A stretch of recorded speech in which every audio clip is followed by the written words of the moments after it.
We now turn to our first expert panel, which will be moderated by Professor Ian Johnston. Thanks, Ian. I'm just pleased to see you're not wearing a tie. This is one of the few of us who don't do ties. On our panel we have Klaus Dingvall, Mike Fitzharris and Mike Lenne, all of whom you've met, Professor Ray Bingham, Associate Professor Rodney Judson and Samantha Cofield. Thank you, David. Well, three of the panel you've already heard from. The other three, the point of the panel is really to give you folk a chance now. This is all about innovative ideas. So it's about giving you folk a chance to put something in. I'll just indicate the sort of expertise we've got. And three of our panel have not had the opportunity to speak. And I'm not sure whether I've warned them or not. Sam, I haven't spoken with you, but so I'll leave you to last, give you some think time. Associate Professor Ray Bingham is from University of Michigan Transportation Research Institute and is an expert in young drivers. Associate Professor Rodney Judson is a trauma surgeon at Royal Melbourne Hospital. And Sam, I guess most of you know, is a senior manager at the TAC. The other three are absolute gurus, but you've heard them speak already. So I'm going to give the three who haven't spoken about 30 seconds each to give us their one big ticket innovative idea. So Ray, you're up. I think we are at a point in the US where we've made a lot of progress, as you have here in Australia, with programs focused on graduated licensing. And we're currently in the process of trying to strengthen those laws within the different states in the US. But I think, going forward, what we really need to move toward is a program of training our young drivers to be safe drivers. And I'm not speaking here of driver education, which we know doesn't have a safety effect, but actually focusing on what are the skills that they need to be safe and how do we train them to do those skills. Thank you, Ray. So I think that issue of training on young drivers and the whole graduated licensing scheme is something that exercises a lot of minds, and we might well come back to it. Rodney, one of the fascinating things about this field is we know the number of deaths has been coming down, and we know the number of really serious injuries has not been coming down at the same rate. And partly that's because we're translating deaths into serious injuries because your cohorts are getting better and better at saving people in emergency medicine. So can I ask you to reflect on where you think things ought to head? I certainly strongly agree with a lot that's been said today, that obviously alcohol is one of our major potentially preventable influences, and I could be provocative enough to say, will we ever be brave enough to suggest we have zero alcohol tolerance of drivers? I think the influence of drugs, given I read in the paper that just recently that Australia has the highest per capita illicit drug usage in the world. I'm sure, in fact, that we have a hidden influence here that we're only just beginning to realise. I don't know the answer to that one. And my other sort of bugbear, I think, relates to motorbike accidents. I don't have any answers here, but I keep trying to stress to my patients that given that motorcyclists only represent 4% of road users, it's extraordinary that in our statistics, 40% of our deaths are in motorcycle riders. So I think here we have a challenge in trying to work out, are there strategies that may be able to reduce this? Thank you, Rodney. You've had enough think music now, Sam, have you? So, thanks.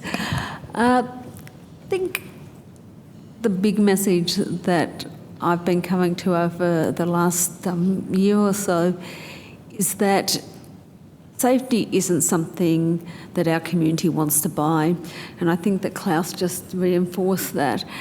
And if we are really to head towards zero, we need the full support of our community. And really what that means is changing our message and changing the way we speak to our community. So we should be talking to them about livability, about living on our streets and playing on our streets, not about lowering speed limits or managing speed, but making our space and where we work, where we live, a much more enjoyable place. And I think really my message would be, as road safety practitioners and people who talk to the community all the time, we really need to start thinking about really what is our message. Thank you, Sam. Okay, folks, it's over to you. Thank you. My name's Peter Fraunfelder. I work at Vic Roads in the policy section for heavy vehicles and freight vehicles. Thank you very much to the panel and speakers today. It's terrific to be able to hear from you. I have with me today our team who work in the freight section and the heavy vehicle section, and we're very keen to understand better how heavy vehicle sits within the freight system. I would like to know, in essence, that when I think about the safe system, I think it's probably the same for many people. We think of the car and the car driver, the passenger, the cyclist, motorcyclist, the pedestrian, but very rarely do we hear, and paradoxically given their size, about the heavy vehicle. So how do we get the heavy vehicle into the safe system thinking, especially across the 4 pillars of the safe system, as we know? Thank you. Thank you. Klaus, would you like to tell us how that's arranged in Sweden, how the heavy vehicle is integrated into safe system thinking?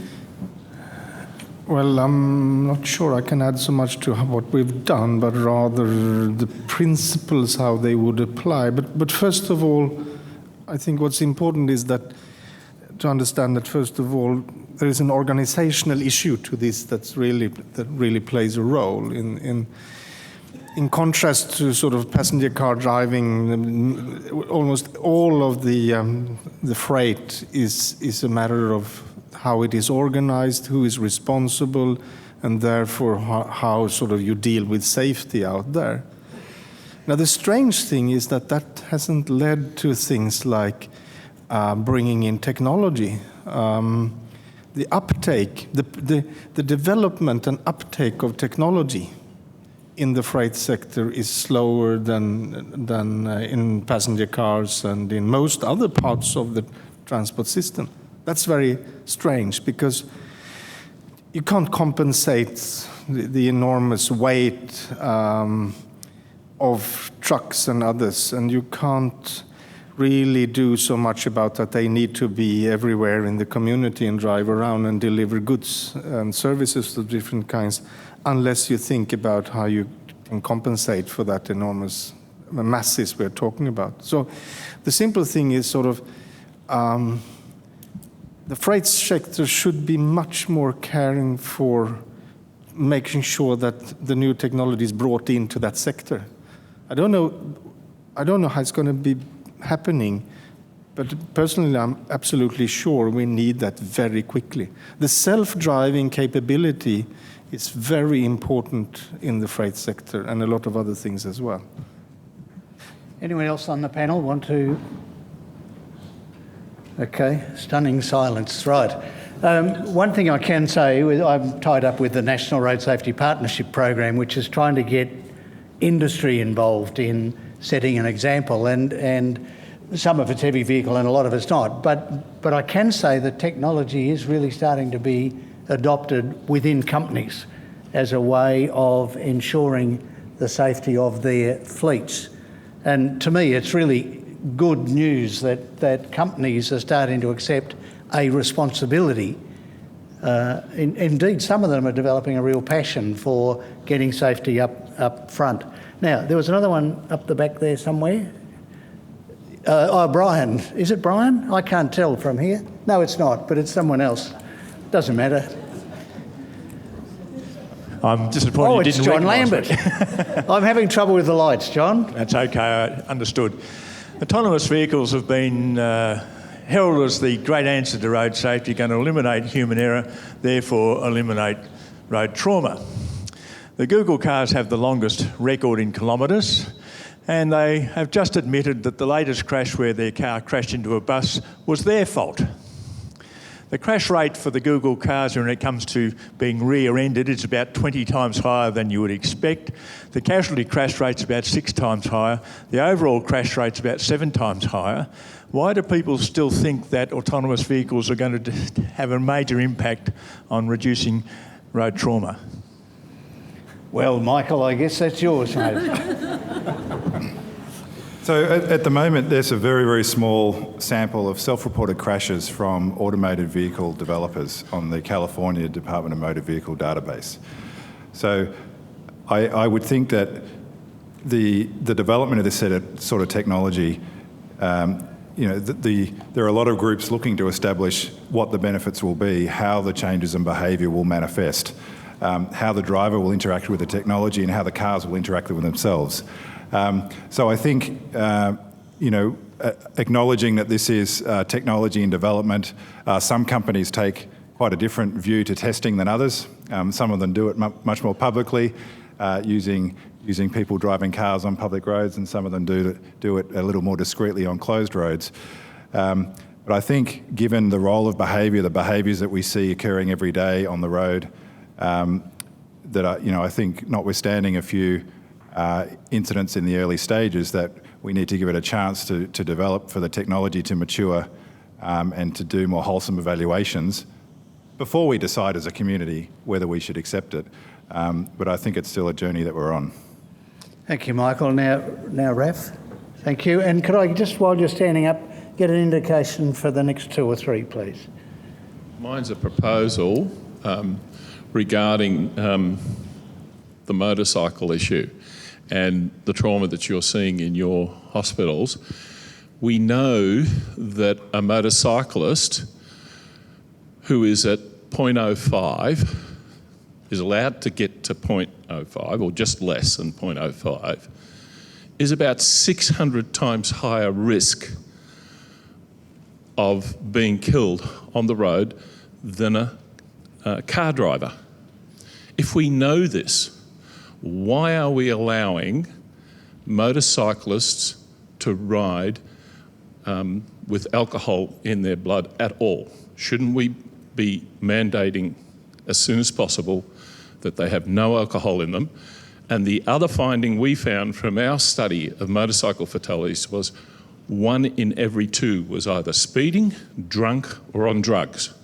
I think just unpacking that, Raf, because there's a few issues there, just a little bit. First, I think we have to be careful not to demonise any particular group. I know that there's, and I say that with all due, I like 2 wheels. I don't ride a motorbike, but I ride a push bike.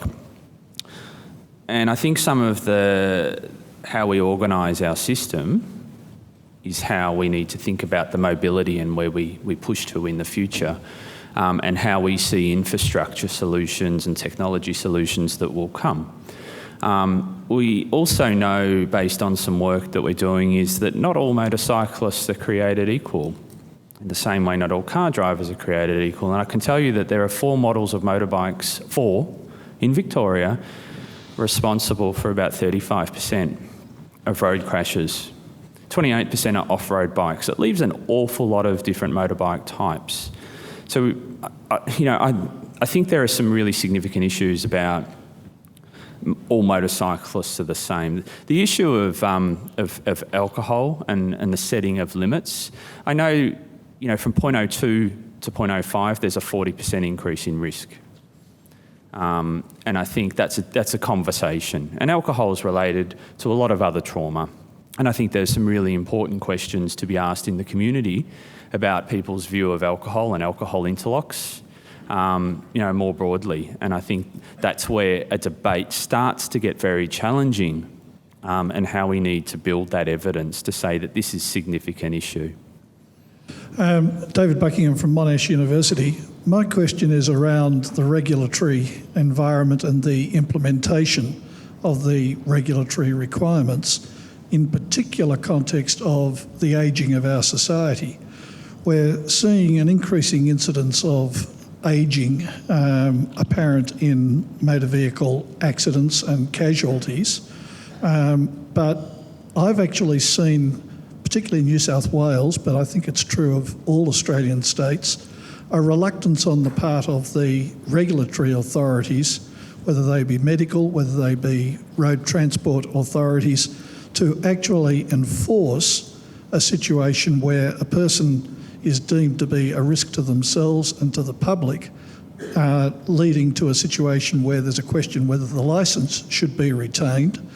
And the reluctance to actually enforce that position creates both a public risk, but also reflects a judgment being made by a number of the regulatory authorities that to take the licence away is to take the very basis for existence for some of these people away. If they lose their licence, they lose mobility, access to supermarkets, access to doctors, access to pharmacies.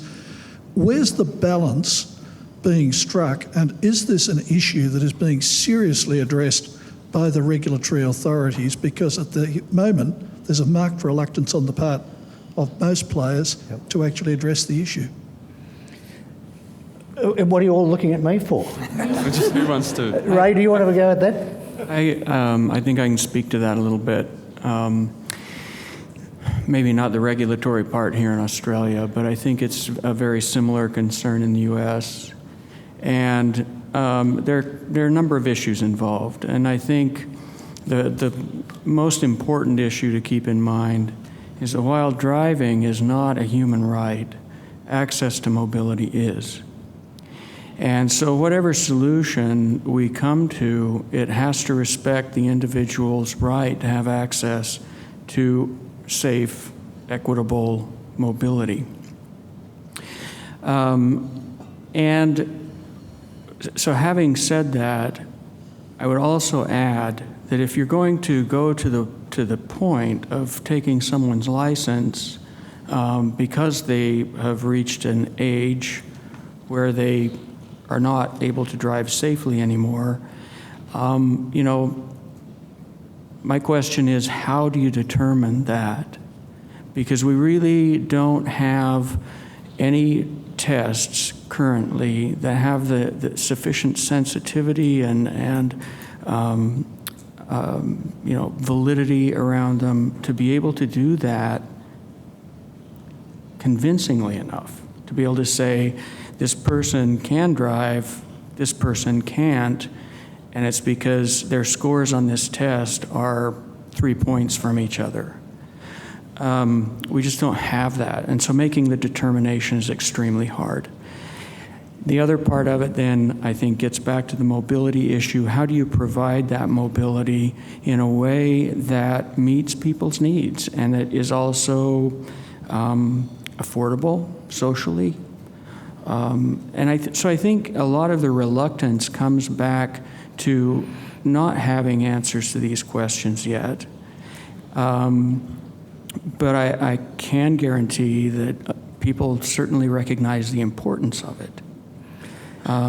So while I wouldn't, downplay the importance, I would say it's a really difficult question to approach. And it seems to me, though, it reflects what Klaus was talking about with sustainable transport for everyone and getting all of the elements linked in together. So the issue is not when do you intervene and take someone's licence, it's what's the best way to provide ongoing transport for an ageing population.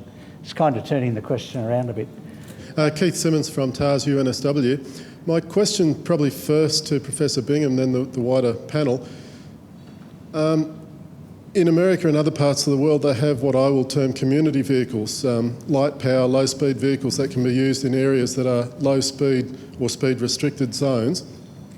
Is there any relationship between young drivers who learn to drive in that environment and then progress to a higher power car on a higher speed limit street and the safety performance? And then for the wider panel following on from that, to address the need or the action to get people out of their cars and into public transport, we have to address the first and last mile issue for commuters. And a community type vehicle that lets you get from your home to the bus or train station in a very cheap, very affordable but low speed vehicle is better than having a $60,000 car sitting in the driveway that you only use 2% of the time. I was just wondering what are the thoughts on that in terms of road safety risk But yeah, please starting with the driver performance side. Gosh, I wish I had a really well-informed answer to that question, but I'm not aware of any research that's been done on it. So I'm not sure how to answer. It would be pure speculation on my part, I'm afraid. I'll say I just bought a skateboard, so... And a helmet. People think I'm crazy, but the first and last mile is a really interesting concept as to how we... I used to skate. The first and last mile is a really interesting concept, and how we design our cities and how we use alternative modes of transport like bicycles is a really important part, and this old-fashioned notion of actually walking. So this idea of how we design our cities and how do we create them safe, secure, accessible is actually really a fundamental question. I fear, in many ways, knowing from a vehicle regulatory space, it can take 25, 30 years to turn over a vehicle fleet with the current technology. We seem to be thinking that the answers in autonomous vehicles will be here tomorrow. They might be prototypes, but we're still a long way. And the threat that I fear is that our cities become less livable, more congested, and we take our eye off the ball, and we start to think about that as being the panacea, and I think that's a really big threat. And we need to think about getting to 2030 under the SDGs and how we really structure our cities to think about how kids live and how we operate our society. And it goes to questions of where we even allow trucks and smaller trucks into the cities. It's at that level that we need to transform our thinking. Thank you, Michael. I think that comes back to the first question about freight as well, because the last mile issue is a huge one in terms of where trucks can and can't get to in the system. I'm a motorcycle specialist from many years until now, and an old guy at 75. I pick up on the motorcycle point that Rodney made and that Michael seconded, and it's of real concern at the moment in this state. Speaking to Mike Stapleton from Queensland earlier, there's a lot of concern there as well. I don't have an immediate solution or initiative to this particular, innovative, I should say, thinking to this problem. But I wouldn't like us to go away just having spoken about it.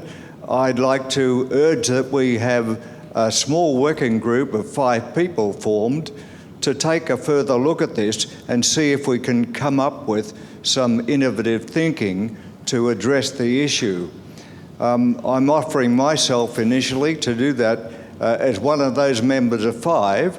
I think that I have a very strong affiliation to rider groups, a strong affiliation to the motorcycle industry nationally, and also reasonable acceptance and affinity to the research and the VicRoads engine room, whereby we might make a difference in this area. So rather than just go away from here, I'd like to propose that that happens. And if there is support for it, then I'm more than happy to participate in some initial sessions. Thanks, Ray. Thank you very much. I don't know whether anyone wants to respond. Sam, yes? Thanks, Ray. I think it's reasonable to say there is a little bit of work already going on, but I might have a chat to you later and see how you can get involved in that work. Yeah, thanks. It also seems to me that the stuff that Klaus was talking about, as we move on to more sustainable transport, we're going to get more and more two-wheelers, whether they're motorised or unmotorised, and we're going to have to work out how to adapt and adopt them within our system if we're going to get to this fully sustainable transport model. So to me, Ray, it's very much an issue of how are we going to cope with the safety implications of an increase in all of the vulnerable road users, basically. That's going to be a big thing. Now, I had one more hand wave. It's another Michael even. Gosh, we're inundated with Michaels. Mike Regan from the Australian Road Research Board. Sam talked about the fact that maybe we need to change the way in which we speak with the community. I'm just wondering if the panel has a comment about the extent to which we listen to the community. I suppose my take on it is that, having sort of spent part of my career in aviation safety, we spent a lot of time talking to pilots and other people within the community who are experts. They fly planes all the time.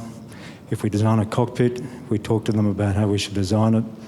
If we design a safety management system, we involve them in the design of the system. So I don't know how much time we spend actually listening to the people that are out there using our road network that drive, and for most of the time drive safely and work cooperatively to avoid crashes. So I'm just interested in the panel's take on that Thanks, topic. Michael. Sam, Rodney? I might start off. I think it's a really good point, Mike, and recently the TAC with its road safety partners in Victoria ran a range of community consultation sessions in the lead up to developing a new strategy and action plan for the state. And it was really heartening to see how many people actually wanted to be involved, not just some of the interest groups who you might traditionally think would be coming along to community consultation sessions, but a range of community members. And I think what that said to us is, although the TAC speaks to people every single week about road safety issues, does market research every time it's about to put a new campaign out, does specific market research around issues such as motorcycle safety, what it says is there is a real desire from your mum and dad's young people to get involved in the safety of our community, and that we should be doing more of that. And particularly at a local level, they want to talk about what are the issues that are happening in their streets, in their communities, not necessarily what's happening across Victoria and what's happening across Australia. Okay, we've run out of time. So does anyone... Oh, Rodney, did you want to add a sentence or something? No? No, I just, in terms of awareness of the risks with motorcyclists, I think it's grossly underestimated by the community, and I think the well-meaning advertisement saying make sure you wear protective gear to me seems, is in some people that's misconstrued. Okay. I mean, I don't think a fine layer of leather really goes very far when you're travelling 100 kilometres head first into a brick wall coming off your motorbike. So I think it does give a false sense of security in some people's minds. Tricky. I don't know which groups you'd speak to. You get a different answer if you speak to the general road users as opposed to the specific motorcyclists, and how you reconcile that is a challenge. Thank you. Would you join with me in thanking our panel, please, for their contribution?